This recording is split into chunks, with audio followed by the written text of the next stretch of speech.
All right, Fritz, we want the big guns. We've been making our way through your Battletech archive here. We all have our favorite mechs, PPCs, autocannon 20, LRM 20 packs, maybe a 15. We see some of these weapons with larger amounts of damage.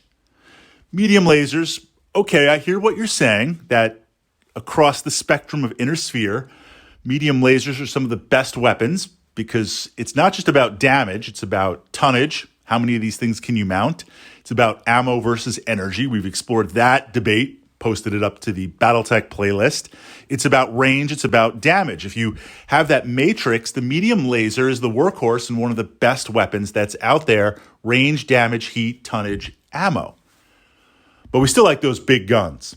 So the question is, what place, or is there a place for smaller pop guns in Battletech? I'm talking about small lasers. Put machine guns aside. Machine guns and flamers, put aside. Flamers are kind of a very specific role. Machine guns, anti-infantry, put those aside. It's almost like the damage is inconsequential against mechs because that's not the primary focus.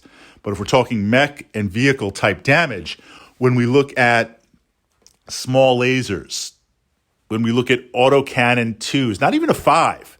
5, you're like, all right, it's ammo, it's medium laser range, medium laser damage, but autocannon 2? I mean, maybe if you've got like 10 of them mounted somehow, but AC2s, LRM 5 packs, SRM 2 packs. Where are we exploring? What are we doing with those? What place do they have in Battletech? That's what we're going to explore. Now, certainly any weapon is better than no weapon, and having at least a couple of weapons is better than one weapon. The primary thing about these smaller weapons, tonnage, right? We see this. This is like law number one of light mechs, where a mech is still very powerful. A light mech is still extremely powerful, a very potent war machine, but you're extremely limited by tonnage because just the core essentials, you put in the guts, the fusion engine, into this light mech, then what do you have left to work with armor and jump jets and weapons? So often you see as a primary weapon, of course, a medium laser, and that's why we framed that because it's one of the best weapons in the game. But then as secondary or backup or complementary weapons, you just don't have the tonnage for a lot else. I mean, there are a few light mechs that break the rules, like the Panther or the Valkyrie, where you've got a PPC or an LRM-10. But you'll see things like an LRM-5 or some small lasers or SRM-2s. Now, you could put in special ammo with missiles and things like that. We'll put that aside for a moment because that's jumping more into the TAC ops of the game. But it is an option and it does change it. But if we're just talking raw damage, that's kind of one of the first ways to deal with that, where we see, okay, look, it's a limit on tonnage and we're just looking to reach out and do some damage. The next thing to match up, though, is this duality of weapon damage doesn't just exist by itself. What's the target?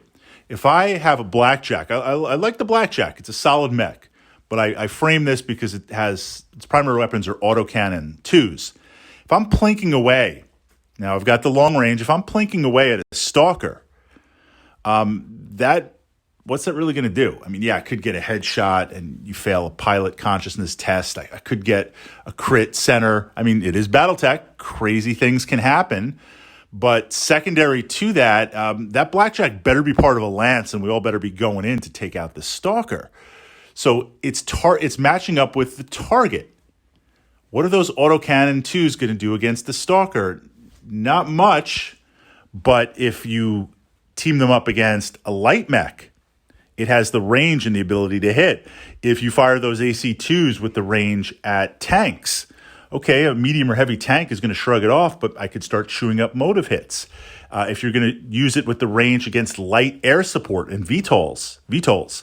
So we want to look, it's not just the damage, although that is important. Big guns never tire. I love autocannon 20s. You need to match it with the target. So we see this with light mechs. Their weapon output starts to struggle against mediums and against heavies and assaults. No, but against other light mechs, it works. It's solid. Now, these other weapons that do light damage, so that's kind of the first thing. We got to look at the tonnage. That's the place, that's the value that they have in Battletech. The second aspect is as weapons that finish or seek internals or add more weight. We start to see this with heavies and assaults. And really, we start to see it with heavies, where you take the Warhammer and you're like, okay, look, PPCs, you got lasers, you got this, you got an SRM 6-pack, but these smaller weapons, or if you see smaller lasers on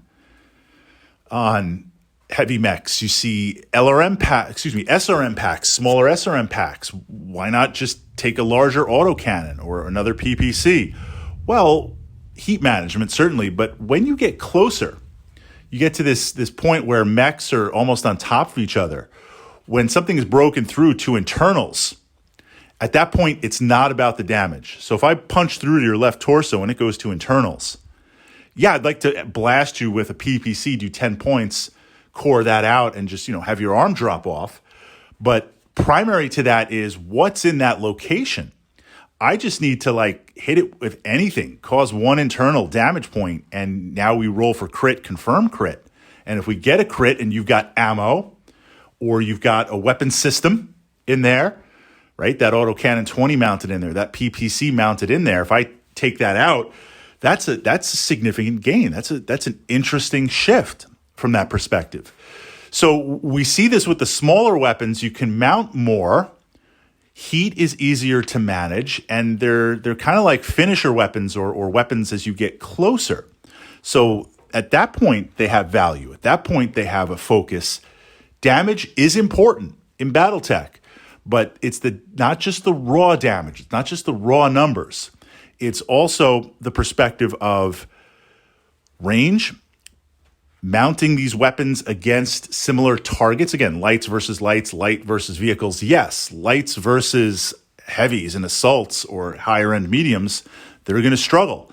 And then, of course, mounted on mechs, when you get close, searching for those internal spots or adding damage to break through, right? Just some more dice, some more volume. From that perspective, it's matching the damage to the target. That's the place some of these smaller weapons have, in addition to tonnage and range and cost. When we get into mech design or mech repair, those have its place also. There is a reason why they exist in the Battletech universe, and everything isn't just PPCs, 20 packs, and large AC-20s.